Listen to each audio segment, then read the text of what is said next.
Bueno, siguiendo con la segunda parte de esta clase del día 5 de abril del año 2024 del curso de la Universidad Miguel de Cervantes de Procedimientos Civiles Especiales, vamos a hacer una mirada sinóptica de lo que es el juicio ejecutivo. Entonces, yo le había dicho en el bloque pasado que el juicio ejecutivo tenía cuatro grandes pilares y alguno me recordó que había algún problema con, o sea, qué ocurría con la prescripción. Entonces, vamos a revisar estos cuatro grandes pilares del juicio ejecutivo. Bueno, el primer gran pilar, como ya les dije, para que podamos iniciar un juicio ejecutivo, necesitamos, en primer lugar, un título ejecutivo. Eso es lo primero. Después vamos a hablar de los tipos de título ejecutivo, cuando estamos frente a un título ejecutivo que inmediatamente, con el cual inmediatamente podemos iniciar una ejecución, o uno en que hay que hacer algo previamente. Bueno, primero, la existencia de un título ejecutivo. En segundo lugar, que la obligación que esté contenida en el título sea actualmente exigible. ¿Qué significa esto? Que, bueno, no esté sometida a modalidad alguna, es decir, que inmediatamente se pueda cumplir. Dicho de manera más sencilla, que sea pura y simple. Muy sencillo. En tercer lugar, que la obligación contenida en el título sea determinada. Determinada significa que se sepa lo que se debe. Así de sencillo. Y para saber lo que se debe, bueno, el grado más preciso, ¿cuál es el grado más preciso para saber qué cosa debemos? A ver, ¿cómo se puede saber con precisión lo que se debe cuando estamos frente a qué tipo de obligación? De dar, hablar. Bueno, pero el objeto debido es lo importante acá, porque de dar puede ser dar qué, dar una casa y qué casa. ¿Haya un precio en dinero? Ya, pero estamos hablando Cosa de, cierta, a ver de una cosa nuevo, cierta, pero de una obligación de la entrega de una cosa cierta, un objeto cierto. una especie o cuerpo cierto. Igual puede ser Esa es igual. la mayor determinación respecto a la cosa debida. Ya. Después vamos a abordar esto, pero lo importante de la determinación es saber lo que se debe. En los textos se habla de que la obligación sea líquida o liquidable, pero es propiamente determinada, que la obligación sea determinada, determinada en cuanto a especie, en cuanto a cantidad, etc. Ya. Y en cuarto y último lugar, que la acción ejecutiva no esté prescrita. Algunos hablan que el título no esté prescrito, porque cuando hablamos del juicio ejecutivo nos vamos a dar cuenta, nos vamos a fijar de que el título se compenetra tanto, tanto la obligación indubitada se compenetra tanto con la materialidad del título y también con la acción ejecutiva, que a veces se habla indistintamente de la acción ejecutiva, del título o de la obligación ejecutiva. Se puede hablar de esas tres cosas y significan exactamente lo mismo. Pero en este caso estamos hablando de la acción, porque la acción es este derecho subjetivo que tenemos para instar porque un órgano jurisdiccional eh, no se dé, en este caso, lo que está ordenado dar en un título ejecutivo. Eso es fundamentalmente la acción, es el derecho a pedir en juicio, el derecho a que se abra un juicio para después pedir, porque la petición propiamente tal es la pretensión procesal. Bueno, respecto de la acción ejecutiva que no esté prescrita, va a ser lo primero que vamos a analizar. Lo último que vimos, lo primero que vamos a analizar porque es bastante sencillo. Actualmente, con la reforma del año 2021 al Código de Procedimiento Civil, eh, se simplificó el tratamiento de la acción ejecutiva en el juicio ejecutivo. No voy a hablar del pasado para que ustedes no se confundan, solamente voy a hablar de cómo actualmente es tratada la acción ejecutiva. Lo primero, hay que compararla con la acción declarativa, es decir, la acción normal, la acción, digamos, la acción que normalmente ustedes han conocido a lo largo de su estudio de derecho procesal, la acción procesal. En este caso, ¿qué es lo que es la acción propiamente tal? A ver, ¿Alguien me podría decir lo que es la acción propiamente tal?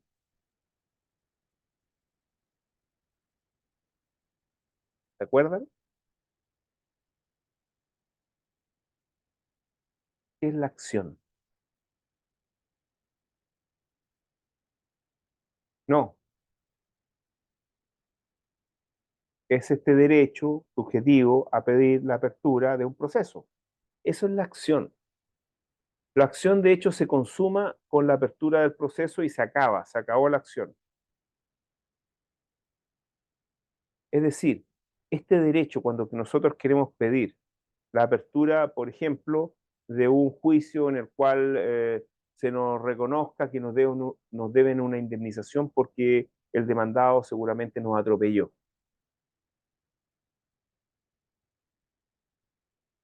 ¿Qué necesitamos para que prescriba la acción, en este caso declarativa? A ver, ¿cuáles son los requisitos de la prescripción de las acciones?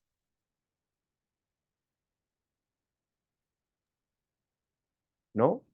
Tenemos el plazo Cumplimiento del primero, plazo. Ya, primero tenemos un transcurso del tiempo, ¿no es cierto? ¿Y qué más? ¿Qué más? ¿Basta el mero transcurso del tiempo? ¿Qué más se exige? que no se La haya alegado inactividad, nada. la inactividad de las partes también puede La ser. inactividad de las partes, muy bien, la inactividad de las partes. En este caso, la inactividad, sí, de las partes, sí, sí. Y por último, ¿qué se exige? Por último, Que se compruebe. no, ¿qué se exige? A ver, si ustedes lo atropellaron y quieren demandar a una persona para que no prescriba su acción, Que alegarla. claro, tiene que ser alegada. Esos son los tres, principalmente son los tres requisitos: el transcurso del tiempo, la inactividad de las partes y que debe ser alegada. Claro, estamos frente a una acción respecto a qué tipo de responsabilidad, en el caso que les planteé.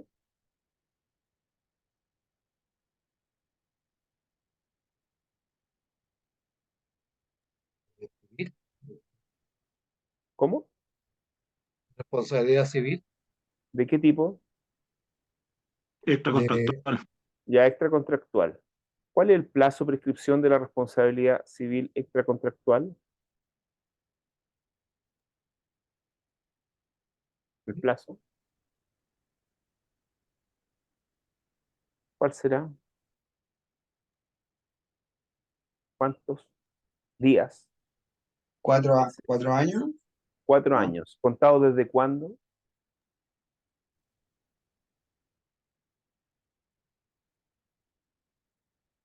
¿Desde cuándo?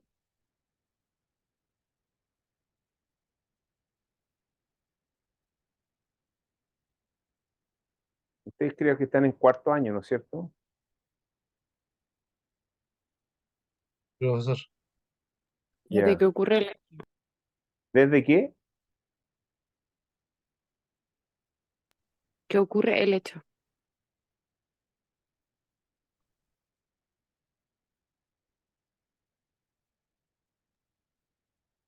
Está muteado, profe.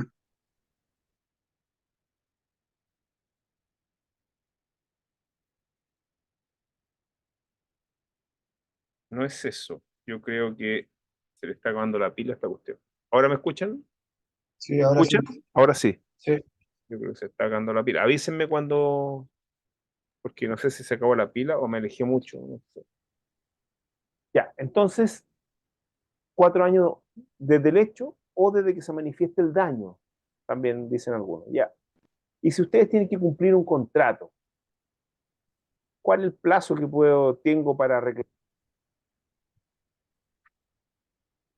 No se Fue el escucha, audio profe. nuevamente. Se le fue el audio. No se escucha, profe. Ya, vamos a hacer algo. Esperen un poco, vamos a cambiar el micrófono. A ver si se fue la batería, se le está yendo.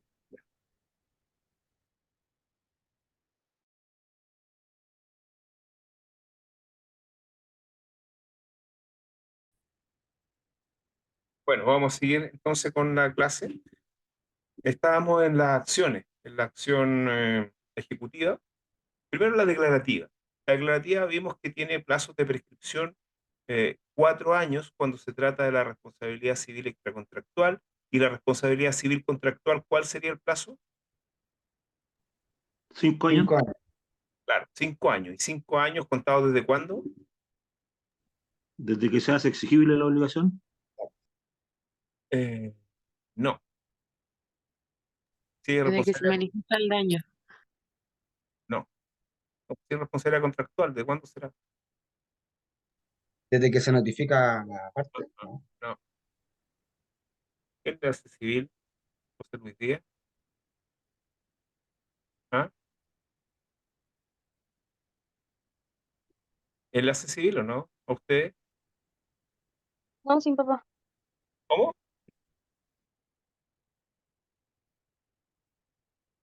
¿José Luis Díaz le hace civil? No, profesor, Bárbara Este Trujillo. semestre. ¿No? Este semestre sí, el año pasado no. Vargas. Ya. ¿Y qué dice él cuando no saben algo esencial? No se Pecador, pone no se pone muy pecador, contento. pecador, ¿no es cierto? Están pecando, ¿no? Ya. Bueno, desde el incumplimiento, desde ahí se pide, desde ahí se puede solicitar el cumplimiento, desde el incumplimiento. Bueno, ya. Y bueno, ya lo vimos en materia contractual. Ahora vamos a ir en materia civil. No vamos a entrar obviamente a la prescripción de la acción penal, pero sí vamos a entrar a la prescripción vamos a ver cómo trata el Código de Procedimiento Civil la prescripción respecto al título ejecutivo. A ver, aquí el paradigma cambia. ¿Cambia en qué sentido? Cambia en dos sentidos. En el primer sentido que cambia es que la prescripción no debe ser alegada. El juez civil, cuando recibe una demanda ejecutiva con un título ejecutivo, si es que la acción ejecutiva está prescrita, debe declararla de oficio. No solamente puede, sino que debe declararla de oficio. Ese es el primer cambio. El segundo cambio tiene que ver con los plazos. Los plazos son totalmente, no tienen, son diferentes a los plazos que ya hemos revisado en materia, digamos, declarativa. En materia declarativa son 4 y 5, ¿cierto? En cambio, en el juicio ejecutivo son, digamos, podríamos decir que la acción ordinaria en el juicio ejecutivo prescribe en 3 años. 3 años. Y la acción, digamos, especial, podríamos decir que tiene tratamiento especial en 1 año. 1 año. ¿Queda claro? 3 años y 1 año. Después hay una subsistencia de la acción ejecutiva, pero eso es materia que más adelante vamos a revisar. Pero lo importante son los 3 y 1 año. 1 año en el caso de los títulos ejecutivos especiales, como letra de cambio, pagaré, cheque y factura. 1 año. Y 3 años en el resto. Las sentencias definitivas, la copia de la escritura pública, el reconocimiento de deuda, el instrumento privado, que no es de los estos especiales. Perdón, el instrumento privado tiene 3 años también. Los especiales, claro, tiene 3 años, los especiales tienen 1 año. Ya. Entonces, ¿y desde cuándo? Ahora sí, ¿desde cuándo se va a contar este plazo de prescripción? ¿Ah? ¿Desde cuándo? Desde que se hace exigible el cumplimiento de la obligación.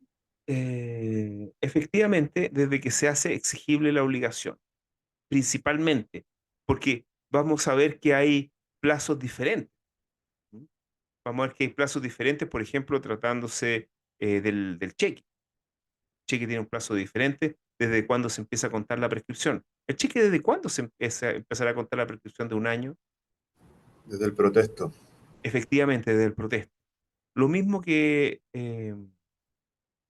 bueno, el cheque. El cheque es lo importante en este caso desde el protesto, porque la letra de cambio del pagaré desde que se hace exigible la obligación. Desde el vencimiento. Desde el vencimiento. Em, Sin embargo, respecto del... Ah, bueno, y también hay interrupciones. Hay interrupciones en la prescripción. ¿Se acuerdan de las interrupciones? ¿Cuándo se interrumpe la prescripción?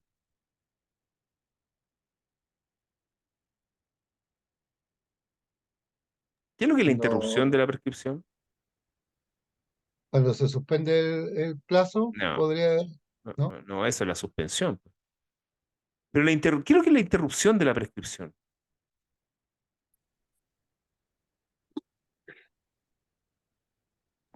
La interrupción. Cuando se pierde el tiempo obtenido con la... Se pierde el Cuando tiempo. correcto. Y cómo se interrumpe la prescripción en general? Tiene dos formas, dos fórmulas de interrupción. A ver, ¿se acuerdan?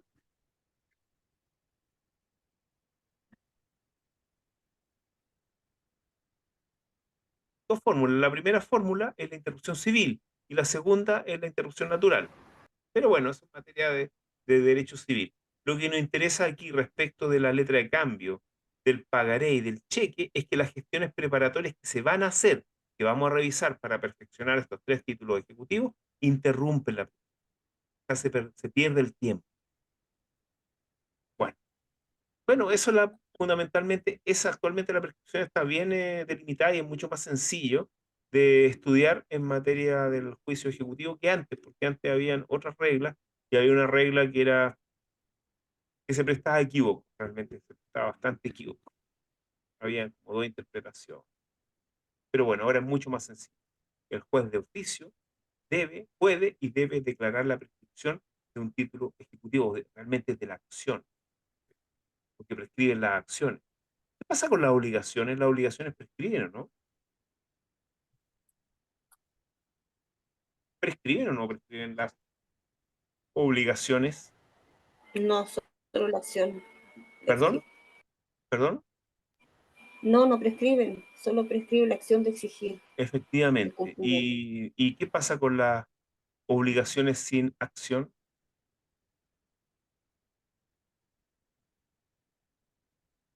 Se transforma en una obligación natural. Efectivamente. Son algunas que están degradadas, otras que están prescritas, etc. Bueno, eso lo vemos por su lado. Ya. Pero lo que nos va a ocupar seguramente, bueno, los quizás 10 minutos más que nos quedan de clase, más toda la otra clase y todas las subsiguientes, y seguramente, miren, va a ser este requisito que es eh, los títulos ejecutivos. Vamos a estudiar los títulos ejecutivos. Pero miren, eh, yo generalmente uno queda corto en una materia, entonces lo que yo voy a hacer, voy a ir avanzando con clases voy a mandarles cápsulas de 20 minutos, media hora, que ustedes tienen que ver en el transcurso de la semana, ¿ya? Entonces, para que avancemos mucho más rápido, y quizás con algunos temas específicos. Entonces, van a tener aparte ese material complementario, aparte de la clase propiamente tal. La clase tiene que ser más que nada dinámica, una discusión de ustedes conmigo, una conversación, porque en estar repitiendo cosas que están en los libros y que están en, eh, en el material, como que no tiene mucho sentido. Entonces, yo la materia ya se las di a través del material y también se los voy a dar a través de cápsulas que les voy a mandar, ¿ya? Entonces, vamos al estudio particular de los títulos ejecutivos. Primero, usted en el material, en la página número 16, usted ya tiene la definición de lo que es un título ejecutivo. Y yo avancé un poco en la definición. Un título ejecutivo siempre es un documento. Es un documento que da cuenta de un derecho y una obligación o una obligación indubitada y al cual la ley le otorga la suficiencia necesaria para iniciar el cumplimiento forzado de una obligación. Eso es. Es decir, tenemos tres cosas que tienen que tener clarísimo respecto de los títulos ejecutivos. Primero, estamos frente a un documento, siempre un documento, ya sea digital, ya sea material. Segundo, el contenido. Es una obligación indubitada. Y tercero, que la ley le da la virtud, la eficacia de que sea cumplida a través de la fuerza. Esos son los tres elementos básicos del título ejecutivo. ¿Ok? Ya. Características del título ejecutivo. Esto es muy importante. Está en el material, yo se las voy a decir y se las voy a explicar un poco. Lo primero, esencial, es que los títulos ejecutivos son creados por ley. No cualquier cosa, las partes no le pueden dar el valor de título ejecutivo a cualquier cosa. Ahora, dentro de las clasificaciones, ustedes van a ver que hay títulos ejecutivos que dicen que se llaman títulos ejecutivos consensuados, por ejemplo, o voluntarios. Pero no es que la ley, o sea, no es que las partes le den valor al título ejecutivo. El título ejecutivo ya existe. Lo que pasa, en la categoría de título ejecutivo ya existe. Lo que pasa es que para que nazcan se necesita la voluntad de las partes. Pero esa voluntad está regulada, tiene tiene una reglamentación y esa reglamentación está establecida en la ley. ¿Queda claro esto? ¿Que solamente la ley puede crear títulos ejecutivos? ¿Sí o no? Sí, Sí, sí, profesor. Ya, profesor, sí. listo. Ok, por ejemplo, a ver. Por ejemplo, a ver. Si a mí se me ocurriera, ¿sabes? Le voy a decir, voy a grabar un audio y se lo voy a mandar a un amigo y le voy a decir, oye, la plata que pusiste el otro día por mí para el asado que hicimos con otro compañero de la universidad, bueno, te la voy a pagar, son 10.000 pesos, no sé, más, son 50.000 pesos, estuvo bueno. Son 50.000 pesos y te los voy a pagar la próxima semana, a más tardar el 14 de abril del año 2024. Listo. Esa grabación tiene el mérito de ser un título ejecutivo. No, profesor, porque no No, está profesor. contemplada la ley todavía. No está contemplada en la ley. Efectivamente, no está contemplada en la ley. Da esa grabación da cuenta de una obligación indubitada. Parece que sí. No, Parece que no, sí. Yo claro. no le estoy poniendo ninguna condición. Sí, No, podría. pero tendría que hacer un juicio declarativo para que... Sí, pero espere, lo que pasa es que esa declaración no está dentro del catálogo de los títulos ejecutivos. Ese es el problema que tiene, porque son creados por ley. Ese es el problema que no está dentro del catálogo. Ya. Queda claro que tienen que ser creados por ley y no cualquier cosa, por mucha certeza que pueda dar de lo que uno debe, no es título ejecutivo. ¿Sí? Sí, profe. Ya, listo. Ok, Sí, profesor. listo, listo. Ya, primero tienen que ser, son creaciones por ley. Ya. Segundo, son autónomos. Eso significa que se bastan a sí mismos. Es decir, el título ejecutivo no solamente tiene que ser de aquellos que la ley crea, sino que en su contenido debe bastarse a sí mismo. Todos los elementos de la obligación ejecutiva tienen que estar ahí, todos los elementos que ya mencioné, los 4 elementos, actualmente exigible, determinado, título ejecutivo, todo tiene que estar dentro del título ejecutivo. ¿Queda claro? Es autónomo, se basta a sí mismo. Eso significa que yo no puedo complementar título ejecutivo. Por ejemplo, un título ejecutivo es la confesión judicial, que cita a una persona a confesar, pero yo, imagínense que tengo un cheque que está prescrito ya, pasó más del año desde que está protestado. Yo no puedo citar a una persona a que confiese una deuda basándome en el cheque, porque una de las características del título ejecutivo es que se baste a sí mismo y tenga todo este contenido en el título. No puedo complementar la confesión con el cheque. ¿Sí? ¿Queda claro la autonomía? ¿Sí o no? Sí, profe. Sí, profesor. Ya, listo. Todo esto se va a ser preguntado, por eso hay que indicarlo con harta precisión. Y por último, bueno, para que dé origen a una ejecución, debe ser perfecto. ¿Qué significa que sea perfecto? Que inmediatamente yo pueda dar inicio a un juicio ejecutivo. Que un título ejecutivo sea imperfecto no significa que no sea título ejecutivo. Es título ejecutivo pero le falta algo para iniciar la ejecución. Y ese algo, ese requisito que le falta para iniciar directamente la ejecución, se denomina gestión preparatoria de la vía ejecutiva. ¿Sí? Gestión preparatoria de la vía ejecutiva. Y la gestión preparatoria de la vía ejecutiva es una de las medidas prejudiciales que ustedes ya conocen. ¿Se acuerdan cuando vieron las medidas prejudiciales? Que uno didácticamente les dice las 3P. ¿Se acuerdan de eso?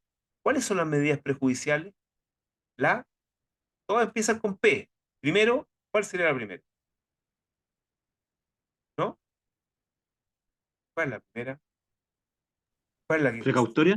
Ya, las medidas prejudiciales precautorias o cautelares. Ya. Después, medidas prejudiciales también con P, todo empieza con P. Preparatoria. Probatorias. Probatorias. Las probatorias son pruebas anticipadas en definitiva. Ya, probatorias. Porque hay necesito un medio de prueba de la otra parte y antes de entrar al juicio es mejor empezar con él, etcétera, o el medio de prueba se va a destruir, etcétera. Probatorias, prejudiciales probatorias. Y por último, las medidas prejudiciales preparatorias, o también denominadas gestiones preparatorias de la vía ejecutiva. Bien se llaman así. Son gestiones preparatorias de la vía ejecutiva, que lo que hacen es perfeccionar el título ejecutivo. ¿Para qué? Para iniciar directamente un juicio ejecutivo. Ok. En cuanto a la clasificación de los títulos ejecutivos, bueno, la clasificación es títulos ejecutivos perfectos e imperfectos. Y vamos a quedar acá porque esta clasificación nos va a hacer entrar al estudio pormenorizado de los títulos ejecutivos. Yo les pido que lean de la página 16 a la 25, 26 les dije, hasta la 36. Por favor, hasta la 36. Y les voy a mandar una cápsula que incluso podría consistir, voy a ver si va a consistir en una clase que ya hice respecto de esto, ¿ya? Para que la puedan ver, o hago una cápsula si es que es necesario. ¿Sí? Sí, profesor, Y gracias. les voy a mandar también un artículo sobre la ejecución en Chile, porque fíjense que existen problemas graves respecto a la ejecución. Yo lo dije en la primera clase, digamos, la discusión grave, o sea, fuerte que existe en el proyecto de Código Procesal Civil está en dos puntos, en dos grandes puntos, grandes temas. En los recursos, qué va a pasar con el sistema de recursos en materia civil y qué va a pasar con la ejecución en materia civil. Son los dos puntos más controversiales de la reforma. Y justo estamos viendo nosotros, por lo menos, el juicio ejecutivo, que es la ejecución, es parte de la ejecución. Y al respecto, la reforma procesal civil lo que quiere es sacar la ejecución, digamos, administrativa, la parte administrativa de la ejecución, sacarla del ámbito jurisdiccional, porque tengo que indicarles que la gran mayoría del trabajo, para no decir juicio, del trabajo que realizan los jueces civiles respecto de la ejecución es administrativa. ¿Por qué? Porque en la mayoría de los juicios ejecutivos no hay oposición, no hay oposición de excepciones, por lo tanto no hay nada jurídico que discutir. Lo único que hay que hacer es ejecutar, dar órdenes para ejecutar, que no es necesario que las dé un juez, salvo en los casos en que haya que perturbar, privar o amenazar garantías constitucionales como el dominio. En ese caso, habrá que pedir la autorización judicial. Habrá que pedir la autorización judicial, por ejemplo, para embargar. A lo mejor, y a lo mejor ni eso. Hay que pedir autorización judicial para entrar a la casa del ejecutado y retirar la especie. Obviamente, ahí se está violando el hogar. Entonces, pero eso solamente, pero no llevar adelante cada uno de los pasos de la ejecución, que es netamente administrativa, a cargo de los tribunales, sobre todo en el entendido que existe un incentivo perverso para que los abogados y las empresas y el retail, digamos, la cobranza masiva, eh, se valga de los juzgados para determinar la incobrabilidad del crédito. Porque para que haya incobrabilidad tienen que agotarse las diligencias de cobro, y para eso un abogado tiene que hacer los cobros y dar un certificado de incobrabilidad después de llegar por lo menos hasta el embargo, en algunos casos. Es decir, avanzar algo, pero respecto de tantos juicios, lo que hace es copar la actividad de los jueces, y en trabajo que no es jurisdiccional. Los jueces están hechos para hacer trabajo jurisdiccional. Esa es la esencia de ser juez, de decidir acerca de derechos, no de avanzar en una cobranza. Entonces, les voy a mandar un artículo que tienen que leer sobre eso, y ya le anticipé que la cátedra va a ser respecto de los materiales de lectura. Así que esos materiales son para que ustedes los lean, los mediten, los discuten, los conversamos en clase, etcétera, porque van a ser preguntados. Eso, ¿ya? Así que nos estamos viendo el próximo viernes, y a lo mejor virtualmente por ahí con alguna, eh, con alguna cápsula que pueda subir al canal, ¿ya? La consulta. Claro, miren, todos los textos van a ir al Classroom, así que revisen el Classroom, ¿ya? Y de hecho, seguramente, no sé si hay gente que no tiene acceso al Classroom, porque pareciera que no tuviera acceso al Classroom. Entonces vamos a dejar aquí, como estamos grabando, vamos a dejar el Classroom, vamos a dejarlo con la clave, no sé si tiene una clave.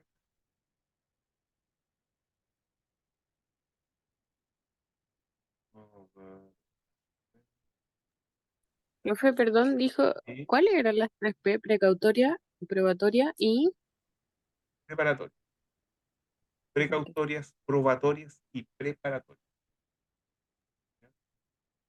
A ver, ¿qué pasa aquí?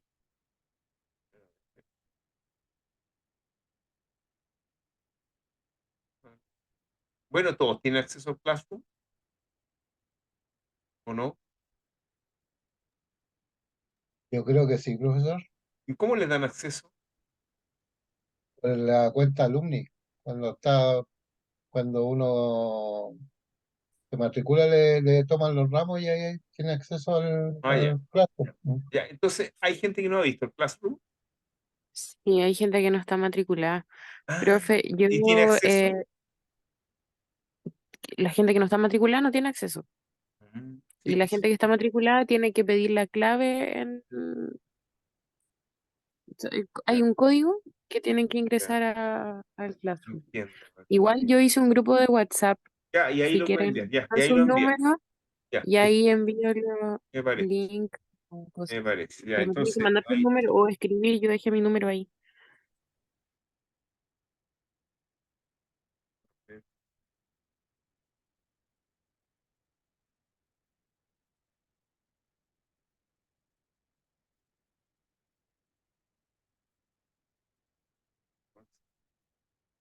ahora, al Classroom. Entonces, para los que puedan ver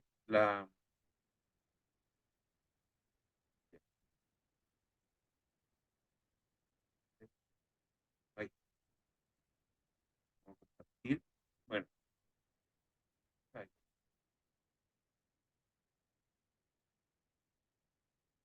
ya.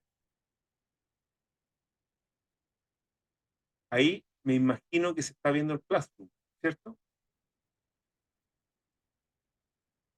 ¿Se está viendo, no? Sí, profesor. Ya, y ahí Sí, tienen el profesor. código, ahí tienen el código, este es el código. No sé cómo que tienen que hacer acá. Ahí se mueve, ¿ven? Ahí, listo, ahí está, quedó grabado.